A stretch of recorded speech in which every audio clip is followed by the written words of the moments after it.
Hope that's about right. Oh, maybe a little more. Let's see.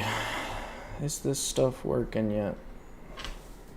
Of course I didn't mute it, but it's fine.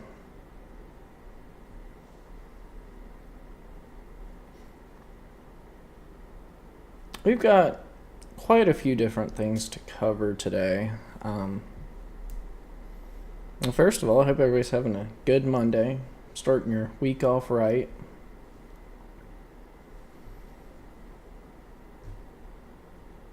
But we've got a couple of things to cover today, nothing too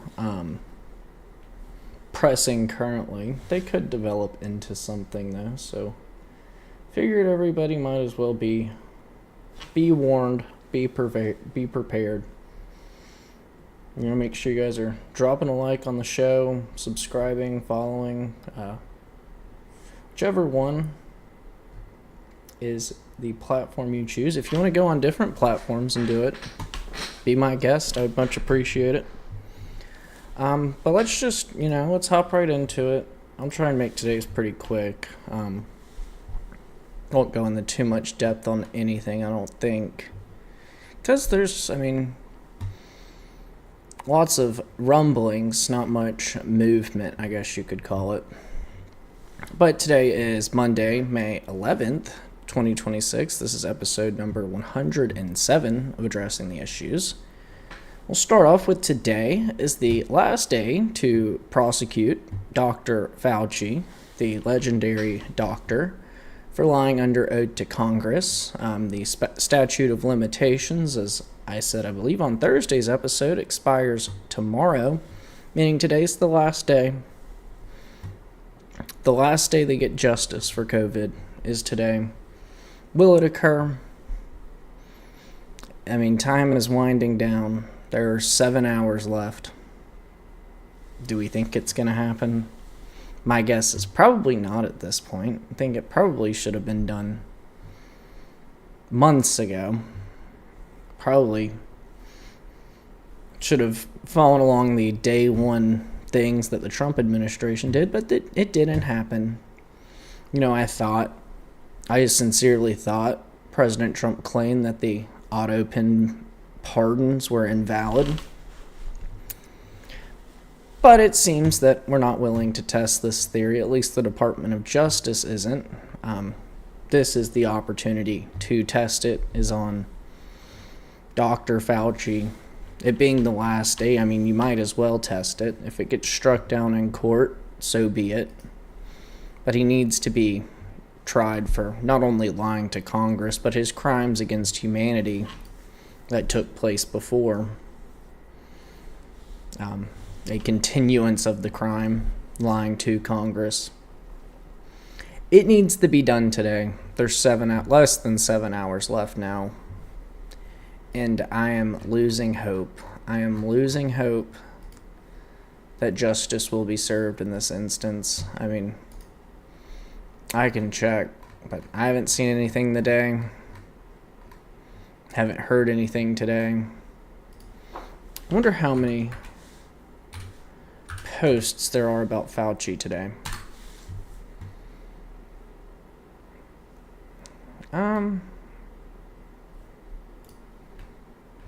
I guess I did that the wrong way. Let's see if he's trending. Should be. No, Sleepy Joe is trending. Of course, because that's so prevalent today. Ramen is trending. I had ramen yesterday. They're a day behind, like they always are. Sleepy Dawn is trending. Well, that might be accurate. He's asleep at the wheel with his Justice Department not prosecuting Fauci today. It's the last day. He's going to get away with it. He is going to get away with it. He's going to get away with not only the global economic meltdown, not only with the gain of function, the release of this virus, the deaths that occurred as a result of the vaccine he pushed along. He's going to get away with it all if we don't do something within 7 hours. And I have basically no hope at this point that it will be done. He'll get away with the murder of hundreds of thousands of Americans. And, we're all okay with it. Just, we waited too long. We didn't want to test the auto pin. I thought it was invalid.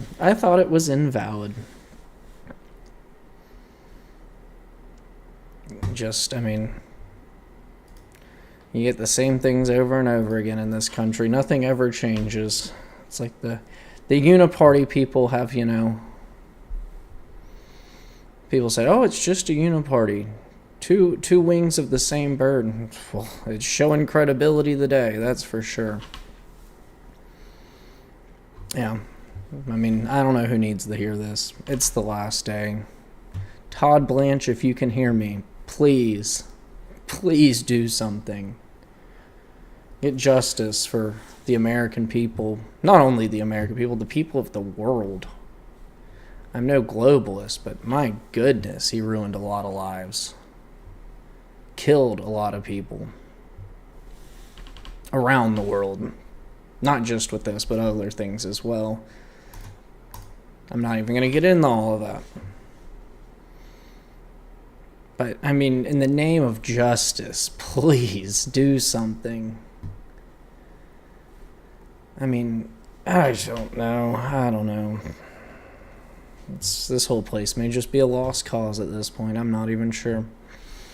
We'll move on to more fun virus news. So, more and more people are testing positive for Hantavirus, not just in the US, but also in the UK and France.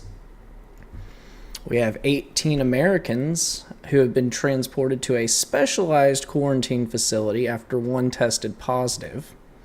There are 16 at the University of Nebraska Medical Center, and the 2 others were taken to Emory University in Atlanta, home of the CDC. So you've got what I would consider a mass quarantine. Double-digit number of people, 18 Americans, are being put in the quarantine for this virus over one positive test. There was a press conference today at the University of Nebraska.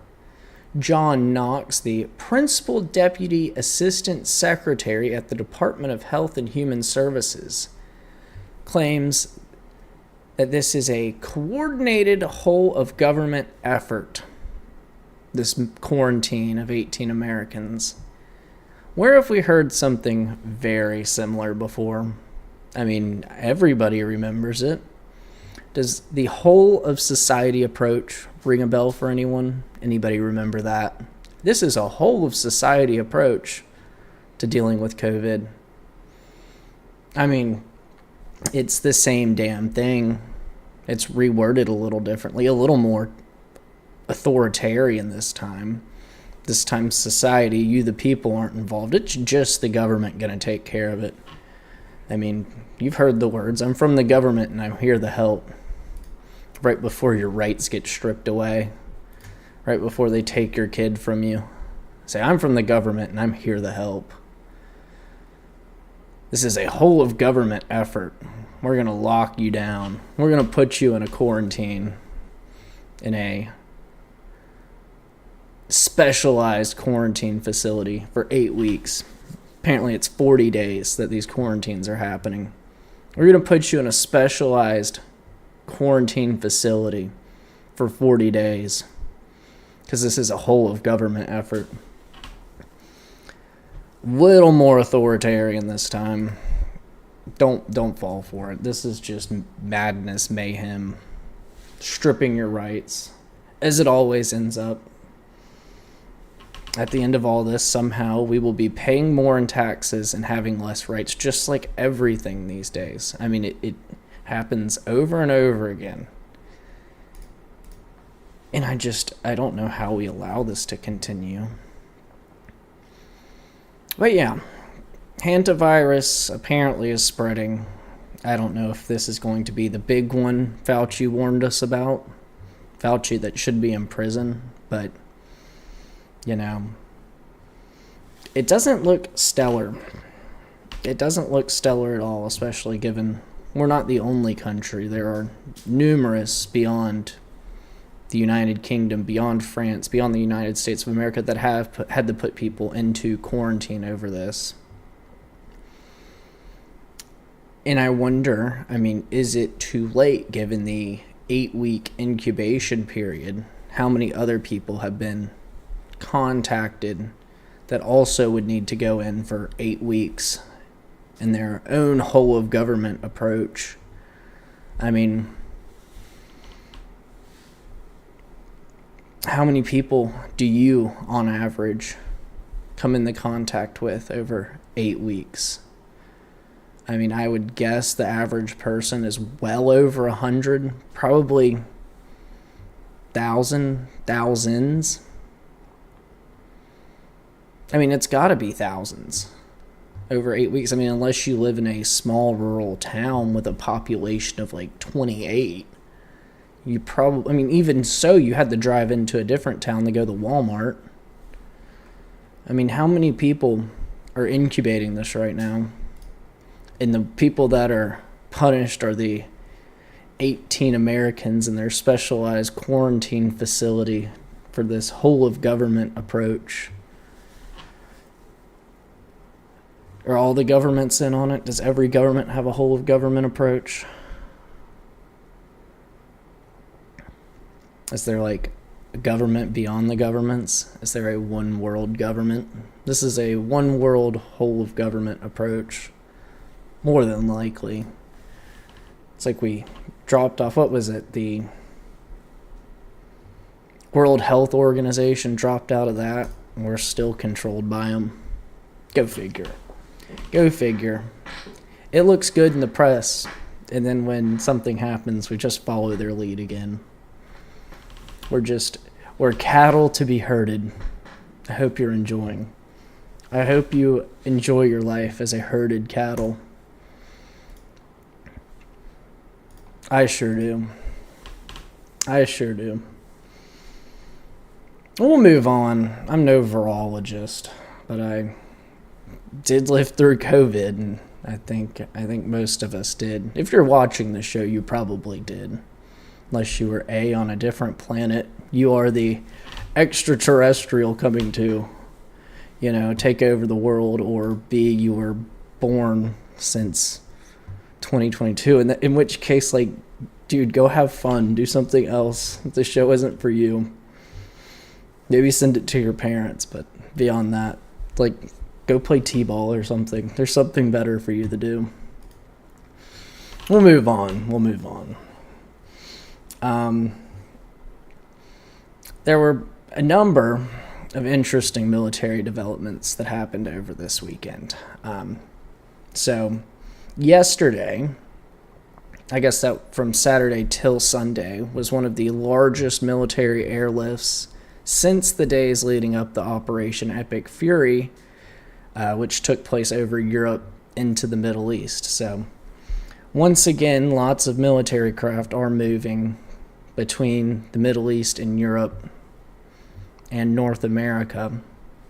The largest, I believe, that we've seen since like the days before Operation Epic Fury started, which is, somewhat of a bad omen given the souring relations between Iran and the U.S. I mean, negotiations are going nowhere. In fact, they might be getting worse for the U.S. at this point. Iran is becoming more and more maximalist. And the U.S. has, nothing to show for it except for that it is blockading the Strait of Hormuz, which didn't even need to be done until this started.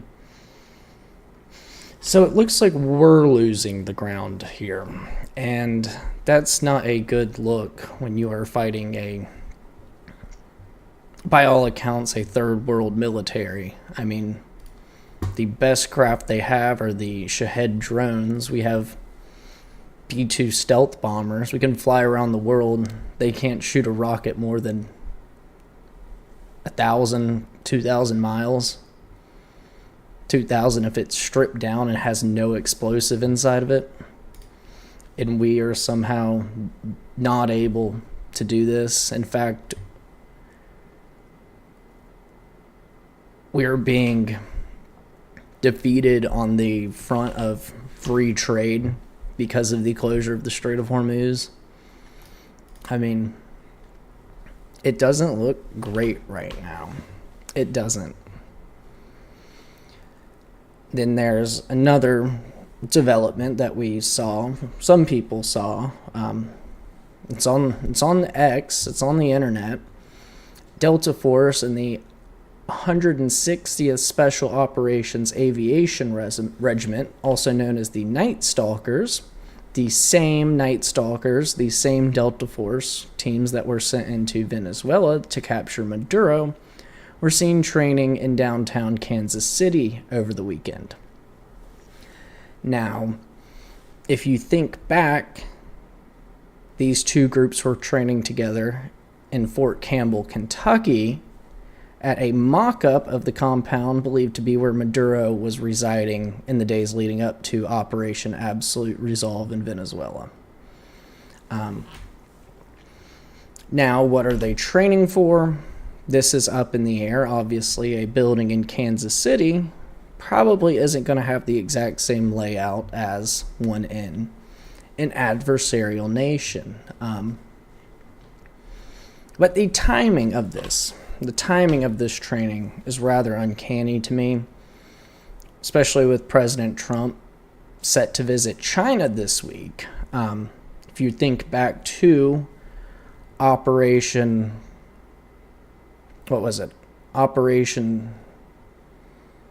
Absolute Resolve in Venezuela. Sorry, I get these confused sometimes.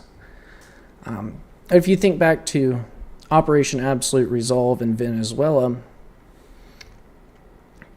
China was the same country that had diplomats on the ground in Venezuela at the same time negotiating, I guess, for more Chinese access to oil and ports. Making, like I said, all of this very uncanny that this is happening at the same time Trump is planning on going to China. Now, I don't know that this can happen while he's in China, but it would, I guess, prove a point, make a demonstration to Xi Jinping that I can be in your country and still take over one of your allies. You watched me do it in Venezuela. Your diplomats did. And now you can watch it happen as I'm sitting, I don't know where he'll stay, a hotel room. I don't know, probably Air Force One. I wouldn't even sleep in a Chinese hotel room. You know that thing's bugged. But I'd probably get hit with the Havana syndrome weapon. Like, I would not go. I would stay in the airplane. That's just me. But it would demonstrate a show of force to China saying, look, I can be negotiating with you and take over a country across the world. The speculation right now is that the Night Stalkers and Delta Force were not training for Iran, but instead Cuba. The last time that they were actually seen practicing in Kansas City was when Trump first issued an ultimatum on Cuba, telling the communist leader to stand down and turn the country over democratically. That was the last time that they were training there. They're doing it again. And, I mean, it looks that it would be Cuba, to me at least. Maybe they're planning on doing something with them in Iran. I don't think that would be a successful mission, given, I did call Iran's military third world, which they are, but Cuba's is even more so third world. And Iran at least has some capabilities given to them by Russia, given to them by China, like within the last couple of years. Unlike Cuba, which has basically a Stone Age military, given the sanctions on the country and its lack of help from peers that help them develop into a military power such as the USSR, which hasn't been around for over 30 years now. There is China that does help with Cuba. It's far less to the extent that the USSR did with Cuba. So that's why I'm leaning towards this as a Cuba training, not an Iran training, because, I mean, to fly these helicopters all the way across Iran is much more difficult, much more risky than just flying them into Havana, flying them back in to the U.S., flying from Homestead to Cuba back to Homestead is a lot easier than flying across the contested Strait of Hormuz over the mountains of Iran into Tehran and then back out the same way you came in. I mean, one of which is much more feasible than the other. But it does this timing points that it may happen as like another demonstration that China saying, we're not afraid of you. We know you want to be the near adversary of the United States. We're still better. I think that's what this points to, not not an operation that we would risk. Something we can win while Trump is in China. I think that's what this looks like, or maybe as soon as he gets back, if whatever happens in China doesn't go well, he just goes and says, you know what, we'll take Cuba. How you like that? I think that is much more explanatory than attempting to do the same thing in Iran, which hasn't worked so far.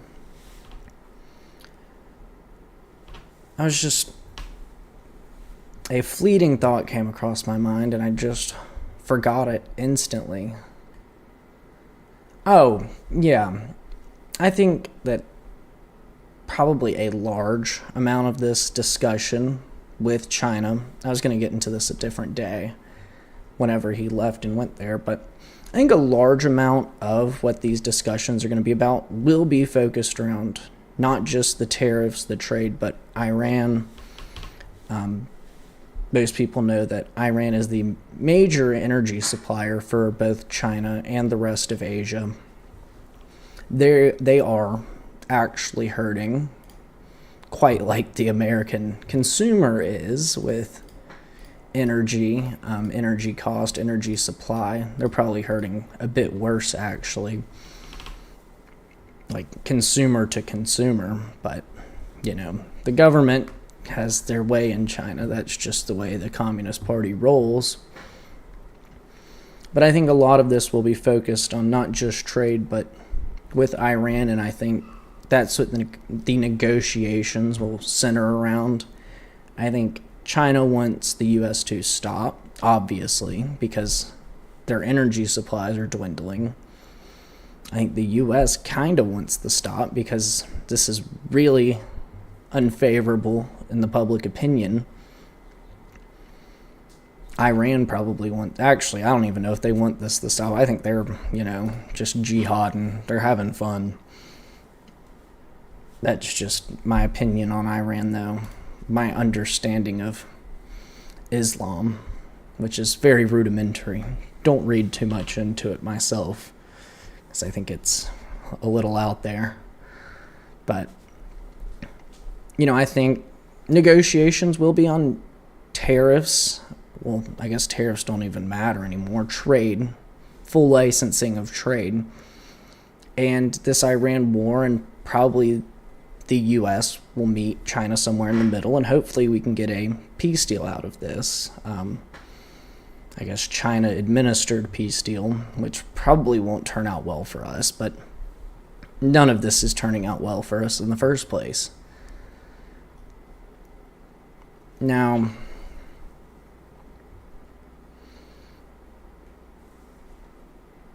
I don't want Xi Jinping to be the good guy. I just don't. That's the American in me. But it may turn out that this will be the moment in which we can find some agreement being China is the up-and-coming power of the world. And I also think that completely blanked again. Rough Monday. Oh, not that I think. I remember that Trump wanted to have this all wrapped up by the time he visited Xi Jinping in China at the beginning, at the onset. He was talking about, well, we need to have this all done by the time I go to China. Well, it's not all going to get done in time. That's quite apparent. Unless something, crazy happens over the next couple of days, there will be no peace agreement before you get to China. And I think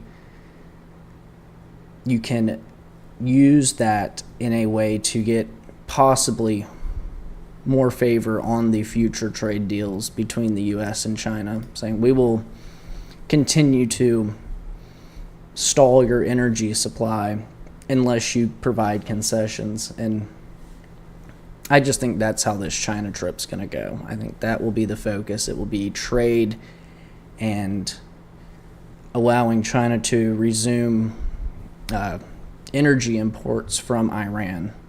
And if it doesn't go well, don't be surprised when you see China and Iran come together and say, look, we're just going to build a pipeline. We're going to build a pipeline from Iran to China. And the Belt and Road Initiative continues. And Iran becomes just a subjugate of China through this, if not a closer ally. And then the battle lines get bigger. That's what this looks like to me, just outsider point of view. I think that's where this is going to go.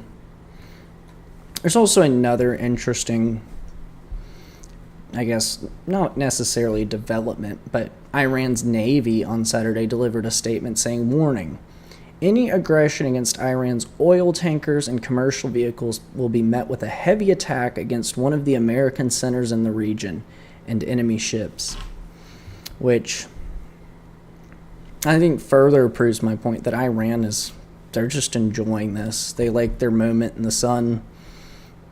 Not that they're good or anything, but they are getting global press, and people are saying, oh, America's the bad guy, Iran's fighting for their independence and whatnot, and they're probably soaking all that up. They're enjoying it while they do their Islamic jihad.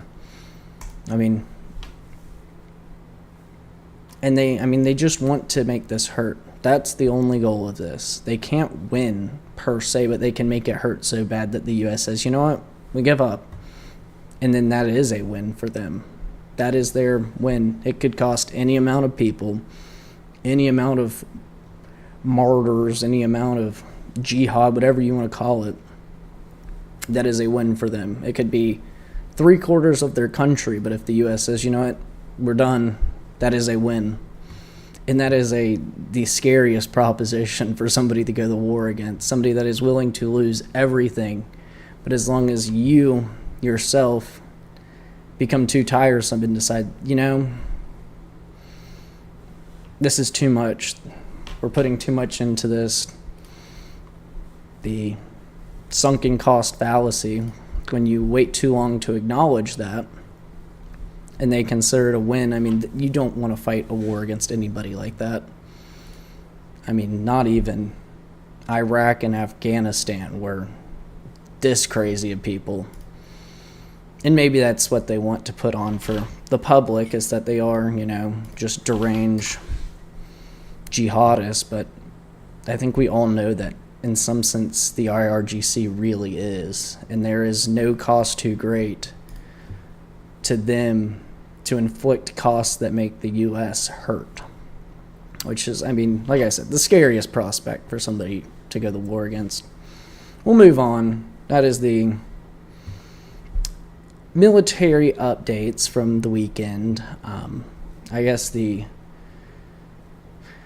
guess of what the China talks will look like and how this Iran war will factor into them. The same one that was supposed to be wrapped up by the time Trump got to Xi Jinping in China. And I guess even Cuba. We even covered Cuba, which, I don't know, that seems like the likely next target with the operations. I think Trump's even said, he has said it publicly. He said, I'm tired of Iran, I'm ready to move on to Cuba. But he might not even get out of Iran before he's too tired of it and just wants to move on to Cuba. No new wars, I guess. Something like that. We'll move on. So, I guess also related in a sense, more energy sector news. Another U.S. refinery has gone up in flames today. This time it is the H.F. Sinclair refinery in Tulsa, Oklahoma. Now, if you don't remember, I believe I was talking about it on this show a week ago, like around a week ago, maybe two. Oklahoma had the cheapest gas prices in the U.S., which is, kind of strange that when you have the cheapest gas prices, for some reason, one of the refineries, which provides gasoline for you, just goes up in flames. And what's even weirder is this is at least the third, if I'm not mistaken, energy facility in the U.S. There's liquefied natural gas in Texas, a refinery in Texas, and now this one in Oklahoma, this refinery in Oklahoma, to all go up in flames since the beginning of this war. Now, the Iran war, I should say. I should clarify. Now, I don't know how much I believe in coincidences, but this is really weird that the Iran war is really about energy, who is controlling the supply, where and from. I have no reason to believe it's about the nuclear weapons. That could be some country's idea of what it's for. The U.S.'s, it's about energy. It's about the petrodollar. And now that and a sense petroleum products such as fertilizer, plastic, and the lot, helium, which is used for AI. But I find it hard to believe that it's some coincidence that while there is a disruption in global supply, that these U.S. energy facilities, petroleum facilities, natural gas facilities are also going up in flames, same as in Russia right now. Ukraine is, basically just targeting energy infrastructure at this point. Export terminals, energy ports. It seems like energy, and by default, the products derived from it, such as fertilizer, are the target for all of this. And it's happening here in the U.S., and some alarm bells need to be raised or sounded, because this is at least 3 that I've seen. At least 3 that we've commented on. And this has nothing to do with the ones in the Middle East, which have all been, a lot of them, not all, but a lot of them, probably a sizable portion of them, have been destroyed, or at least turned off for the time being. Ones in Russia are being destroyed. And gas prices are going up, fertilizers not going out, not being produced. I can't believe, with a good conscience, that all this is a coincidence. That not only are the ones in the Middle East being destroyed by war, the ones in Russia are being destroyed by war, but also the ones in the U.S. are just going up in flames at the same time. Do we really believe that, we just somehow, the last couple of months, forgot how to work these things? They're all just failing. I don't believe it. Now, obviously, the cause of this hasn't been determined yet, as it happened or began, about 2 hours ago. But in this time of these shortages, I can't fathom how all this is a coincidence.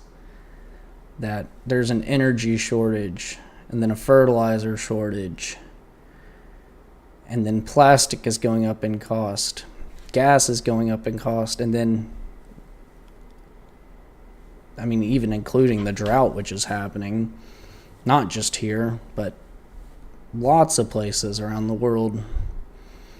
I believe the Euphrates was reported to be dry today, which is actually a part of Revelations. I believe the sixth bowl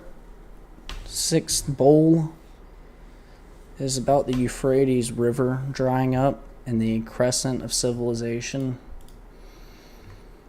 I don't know. It's hard to believe all this is a coincidence, especially when you know that, I mean, it's all happening at the same time across the world through different things, whether it be war or just apparently the most malfeasance in the U.S. energy sector any of us have ever seen. I don't know. I said I wouldn't go too long on anything today, but I feel like I've stretched this one out. It's just, I mean, it's super important. I mean, everybody uses gas to fill up their car or to get to work. Many of us use gas to heat our houses. We use gas to provide energy for our houses. We use fertilizer for the food we eat. I mean, what was it? 1 in 4 farmers had no fertilizer this year. The growing season's almost over for a lot of crops.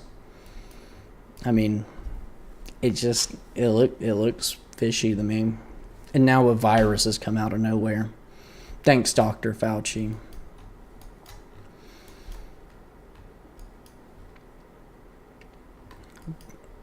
I mean, I don't know. We'll move on. Just, I guess, keep a close eye on it as the world turns to junk, as your prices go up and people are told to stay home, not just because of a virus, because there's no energy. I remember how gas prices spiked during COVID, or like shortly after. Like, what are they going to be? Like, am I going to be paying $6 a gallon? $7 a gallon? Is that a possibility? Because I hope not. I hope not. And then, I guess I wanted to throw this in there, because this is a prominent local story for me. Something near and dear to my heart. The Florida Everglades. Beautiful place. If you're not from Florida, don't come. That's where we go for quiet. It's nice and quiet there. You guys can have the beach and party with the spring breakers. Have fun. Don't ruin the Everglades. But there is a large wildfire right now on the outskirts of Miami. The Miami-Dade metropolis on the Broward County, Miami-Dade County line. Huge wildfire. You can actually see it from traffic cameras in the area. I mean, a large swath of the Everglades out there is currently on fire. And I mean, encroaching right up on where the wilderness line is, where it goes from wilderness to suburbs in South Florida. I mean, it's a huge fire, destroying tons of nature. If you're not familiar, it's said that to regrow things of the sort, mangroves, Everglades nature, it takes at least 100 years. This is already destroyed. I had it pulled up. Let me see. 11,000 acres, 50% contained apparently, as of right now. But the strange part of this is people are claiming that the fire looks like a pattern, like a rectangle pattern, which, if you're familiar with fires, they don't really spread like a box. They have, ebbs and flows of where it's drier or wetter. I mean, everything's dry here right now. I mean, terrible drought. Don't let the satellite imagery fool you. It's actually showing that it's raining there. No, that's just smoke. That is literally just the smoke plume above this fire. It's actually showing up on weather radar as heavy rain. It's some thick black smoke. But the interesting part about this is the same location where a data center has been proposed. Now, if you think back to another natural disaster, which was Hurricane Helene, the parts which experienced the worst flooding were declared rich in rare earth minerals. I mean, just like 2 or 3 years prior, and then a massive storm comes, and people start bidding on the land, bidding really cheaply on the land to buy the deposits of said rare earth minerals. Now we have a fire over where was a planned data center in South Florida, in Miami-Dade County, which would encroach upon wilderness areas, which Floridians try to protect.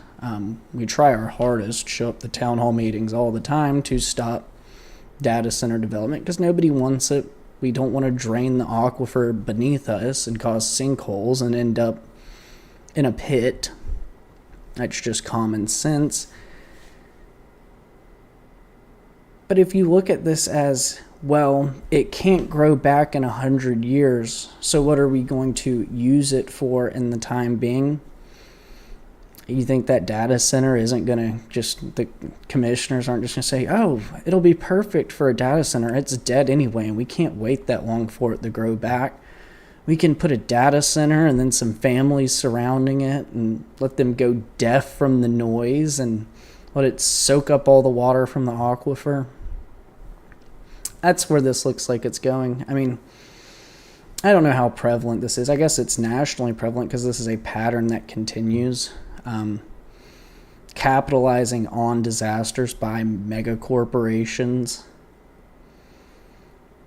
to do something that they wanted to do for a long time, weren't able to because of pushback, and then once the area is declared like disaster, desolate, whatever you want to call it, it makes it much easier for them to move in and say, oh, we're going to do something good with this. We're going to make a data center.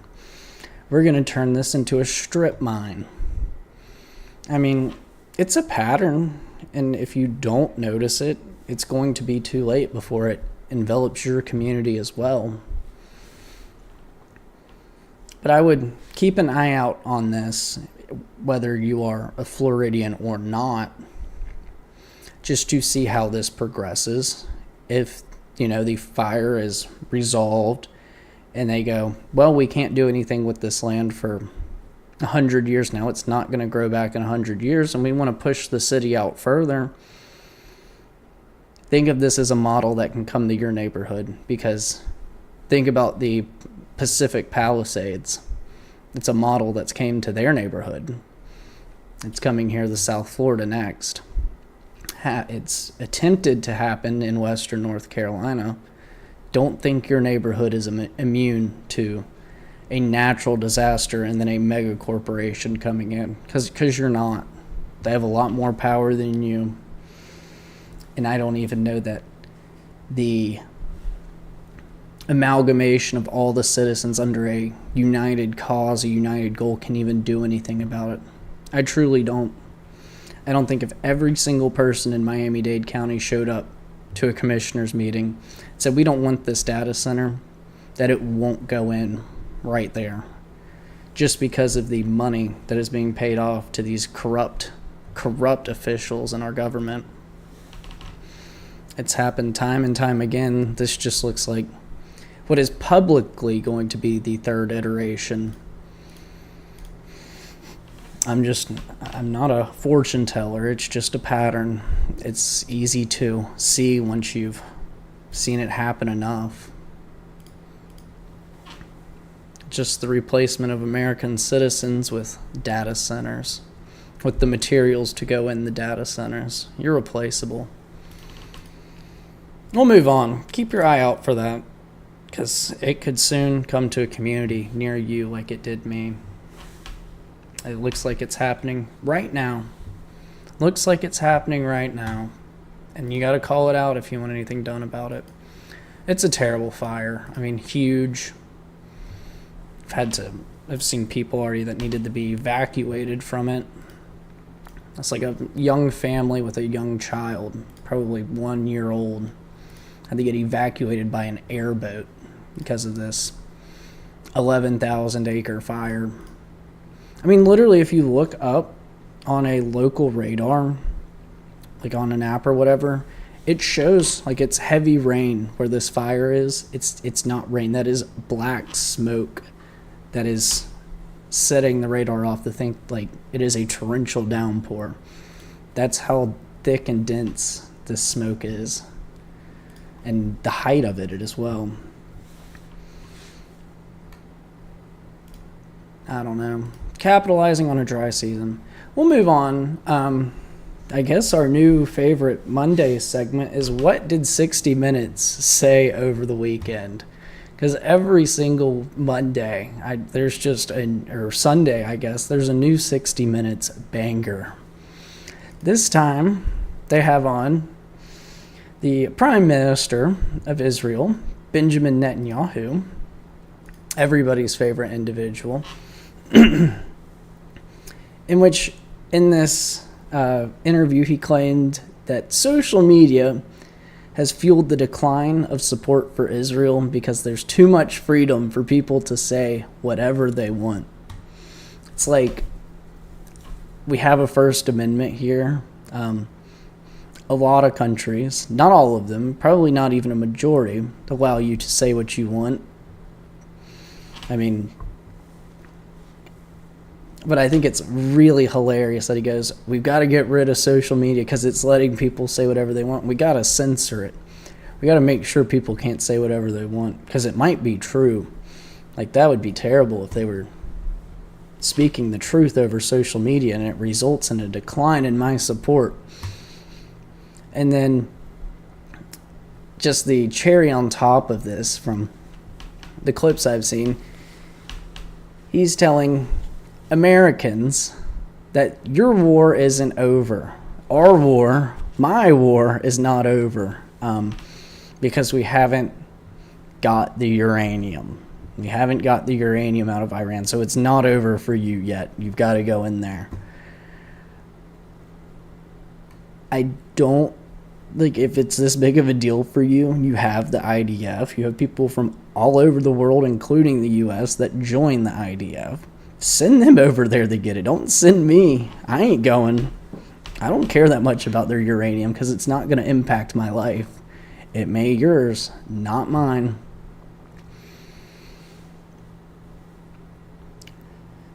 And he's talking about how President Trump has claimed that he wants to go in there for BB and that BB thinks that the uranium can be removed physically. I mean, it's not even our war. We got sucked into it since the beginning because we knew that when they attacked, we would be attacked as well. And now we're just funding it. And now we need to not only fund all of this madness in the Middle East, but the Prime Minister of Israel says that we need to go in and clean up the uranium as Americans. Like the world policeman that's worked so well for the last, 100-ish years, less than 100 years. We are the world policeman, and you need to go do it. You need to go get the uranium. I mean, unbelievable. You think maybe you're the problem of why favorability is going down for Israel around the world, do you ever think it may not be social media? It's that you say, oh, send your sons and daughters to fight for Israel.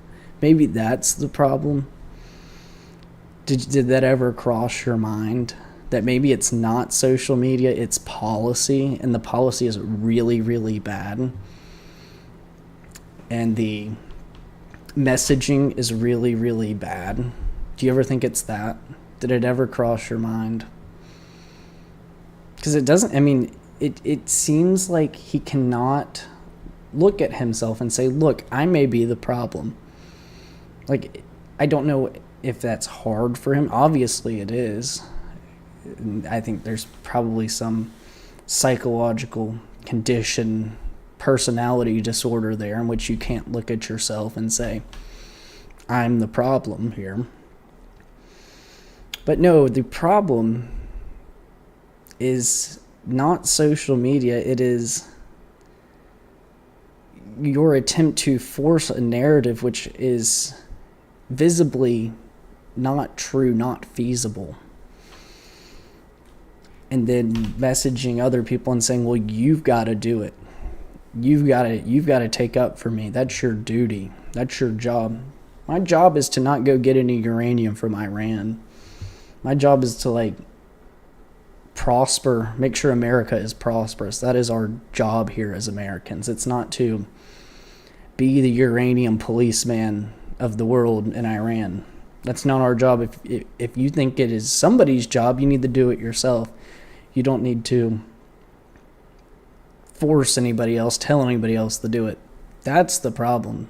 That's why you're losing favorability around the world.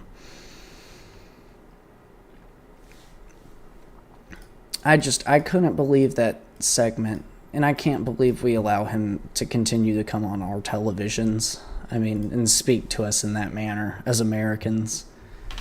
It is legitimately foreign influence. That's all it is. It is foreign propaganda. And we show it on our televisions. Like, any other country could not do this. No other country. Like, if Xi Jinping comes over and say, America, you guys need to be more, America, you need to be more favorable of China, that would never hit the airwaves. It wouldn't. What if we had like the leader of the Afghanistan Taliban on to do that? Would we ever? No. It would only be Benjamin Netanyahu, as it has been for 30 years straight now, over 30 years. And I'm baffled by him. I'm like, he has some type of personality disorder, and it's vividly apparent.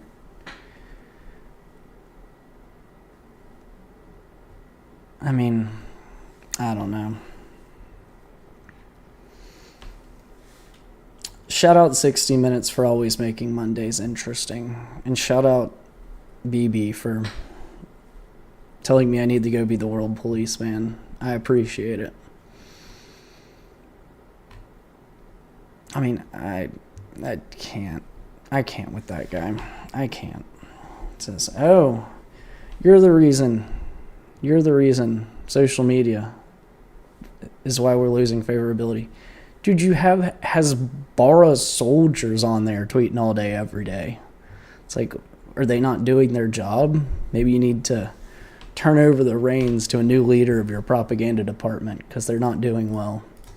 And maybe it's you. Maybe you are the leader of this propaganda department that's not doing well. That's what it points to, but I don't know. We'll move on from our fun 60 Minutes segment every Monday. It seems it's 2 in a row now. Let's see.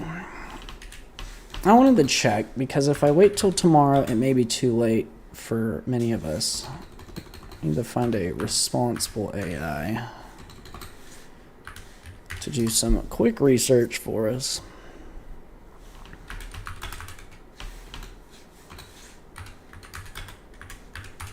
Are there any primaries tomorrow? It's another Tuesday. on an election year. So, know if you have primaries and show up and vote for, like, legitimately anybody that is not the incumbent. Like, literally, like, it could be your aunt's cat, even if you hate it. Like, it's probably better than the incumbent. So it says, Nebraska statewide primary, House, Senate, Governor, other offices. West Virginia congressional and state primary. North Carolina primary runoffs for some races. Which ones are these?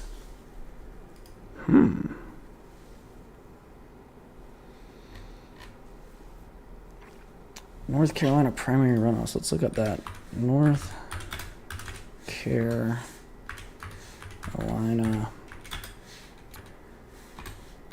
primary runoffs. But get out, guys. Get out and vote. It is your civic duty. Yep, says it's Tuesday, May 12th. That would be tomorrow. Who is in this election, North Carolina? North Carolina, do you hear me? Or are you all currently being beat by somebody that the judges let out for no good reason?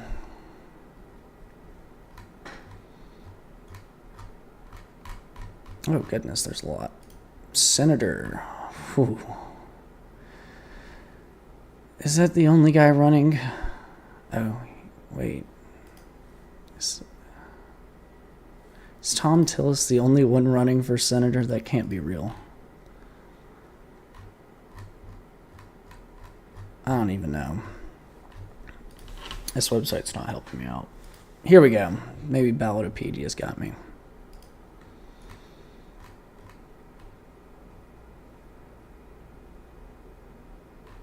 I don't know. North Carolina, if you're a legal voter, get out and show up for the primaries tomorrow and employ the out with their asses tactic, in which if they were an incumbent, get rid of them. It's very simple.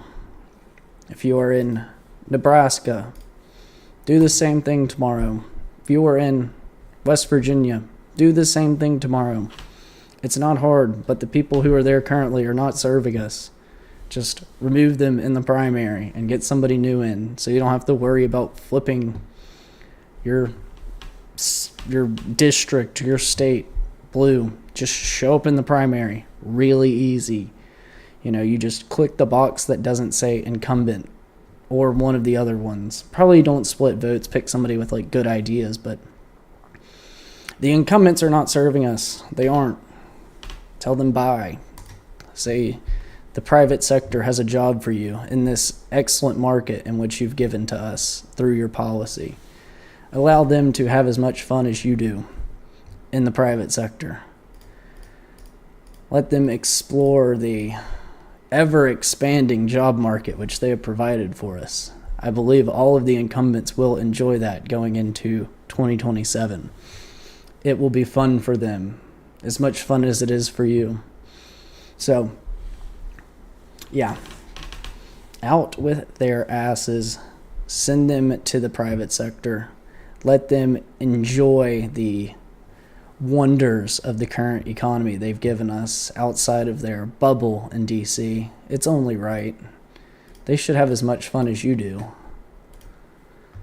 You go, oh, I'm not having fun. Well, make sure they aren't either, because they're the reason you're not having fun.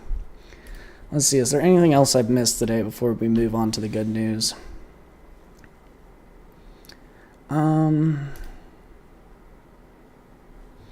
Is Fauci trending yet?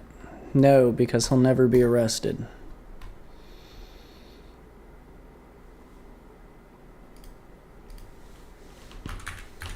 He will never face justice.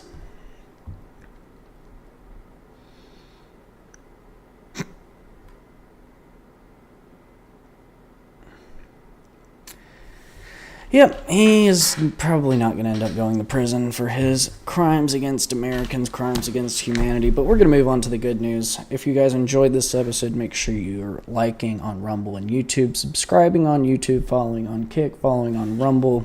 You know, if if you got accounts on multiple platforms, why don't you just follow across multiple platforms, like them on every one. Also, make sure you guys are sharing the channel. I really appreciate that every time you do.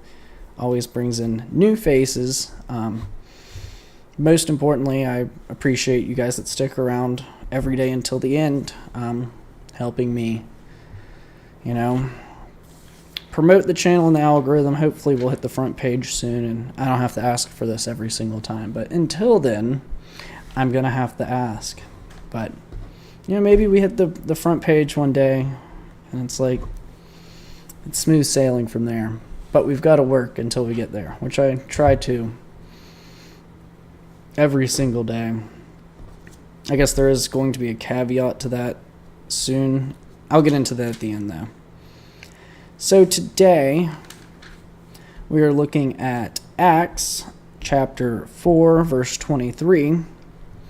It reads, "On their release, Peter and John went back to their own people and reported all that the chief priests and elders had said to them. When they heard this, they raised their voices together in prayer to God. 'Sovereign Lord,' they said, 'you made the heaven and the earth and the sea and everything in them. You spoke by the Holy Spirit through the mouth of your servant, our father David. Why do the nations rage and the people plot in vain? The kings of the earth take their stand, and the rulers gather together against the Lord and against his anointed one.' Indeed, Herod and Pontius Pilate met together with the Gentiles and people of Israel in this city to conspire against your holy servant Jesus, whom you anointed. They did what your power and will had decided beforehand should happen. Now, Lord, consider their threats and enable your servants to speak your word with great boldness. Stretch out your hand to heal and perform miraculous signs and wonders through the name of your holy servant Jesus." After they prayed, the place where they were meeting was shaken, and they were all filled with the Holy Spirit and spoke the word of God boldly.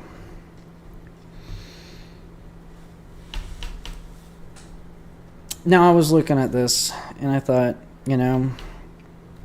some things never change, it seems. Why do the nations rage and the peoples plot in vain? The king of the earth take their stand against the rulers, take their stand, and the rulers gather together against the Lord and against the anointed one. Why does this happen all throughout history? Is there something, evil with earthly rulers that they think of their power as co-equal to God?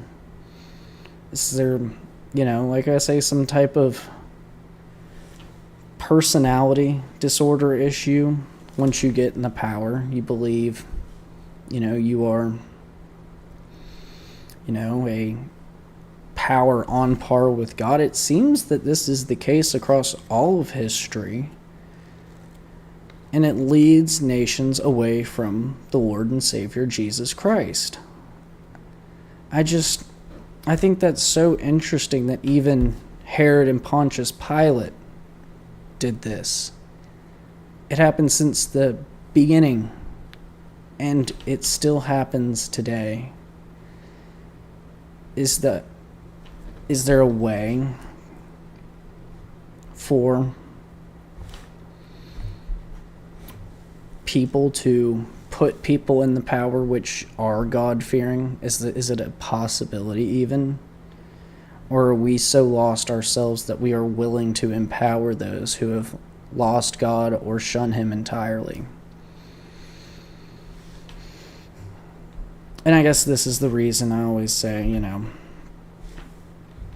before you can save your country, you need to save yourself. We need to be God-fearing people in a God-fearing nation. And the way it looks now, we are not a God-fearing nation. We are very much so a godless nation.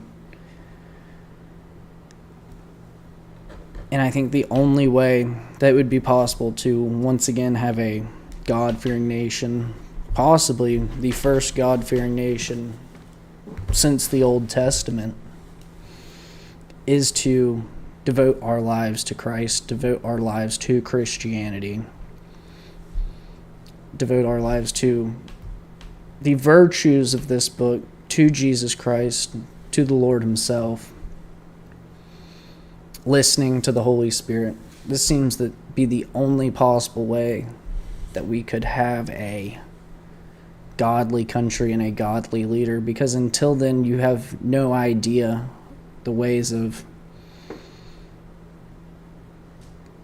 to have a leader which is godly. If you do not understand godliness yourself, you will never be able to select the godly leader, the one who will be fearful of the Lord.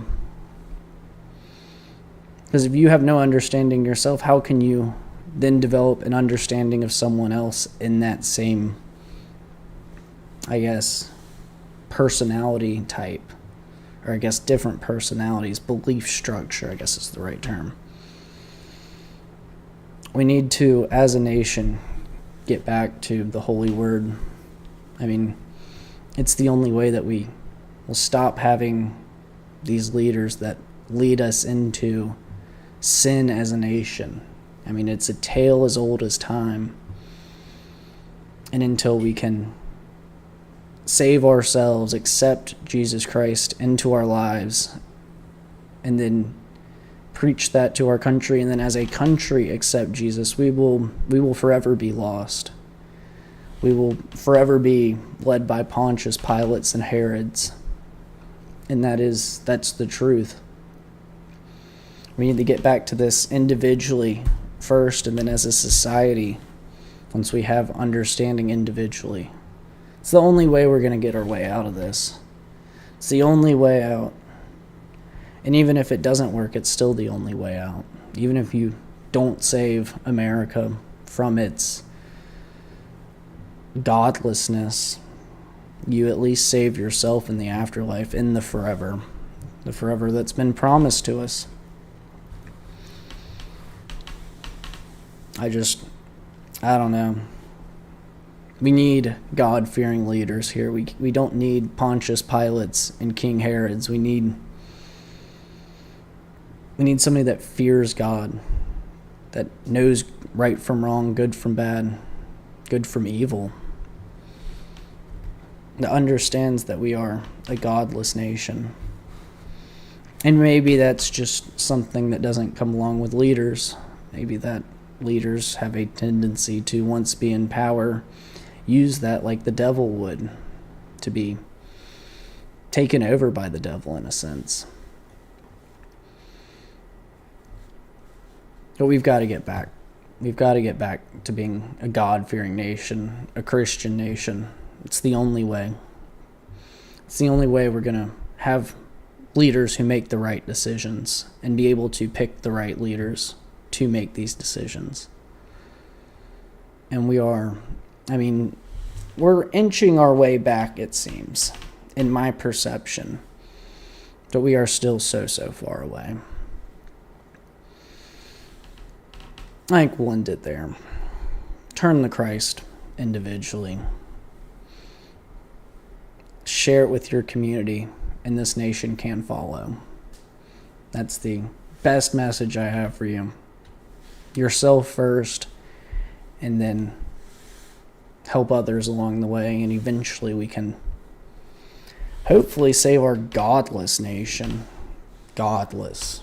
Truly godless. Yeah, make sure you guys are liking on YouTube, liking on Rumble, subscribing on YouTube, following on Rumble, following on Kick, sharing the episode. Thanks, obviously, for sticking around.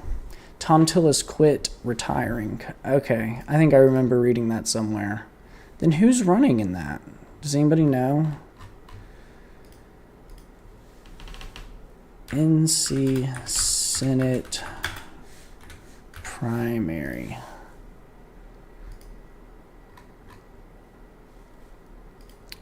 These websites are not being helpful. I guess we've anointed a Republican. It's like Kamala. I just turned off my ad blocker. Michael Watley. Oh, yeah. Wow. Wow.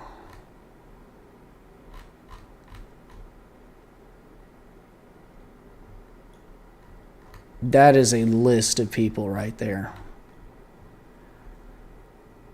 North Carolina's doomed. North Carolina is doomed.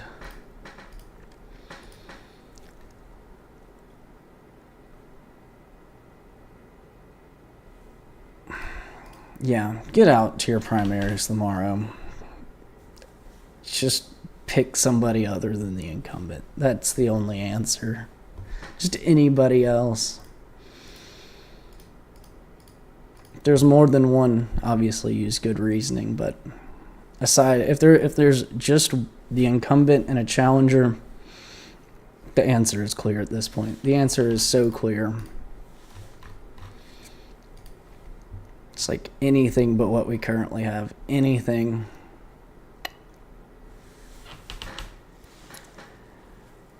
But yeah, that's all we have for today. I hope you all enjoyed. I was going to say, I think I'm going to take one day off this week if there's a, hopefully there's a slow news day. Hopefully it would be Wednesday, if not Wednesday. And I'm not working this weekend, Friday. It will probably be one of those 2 days I'm going to take off and get some things done on my end.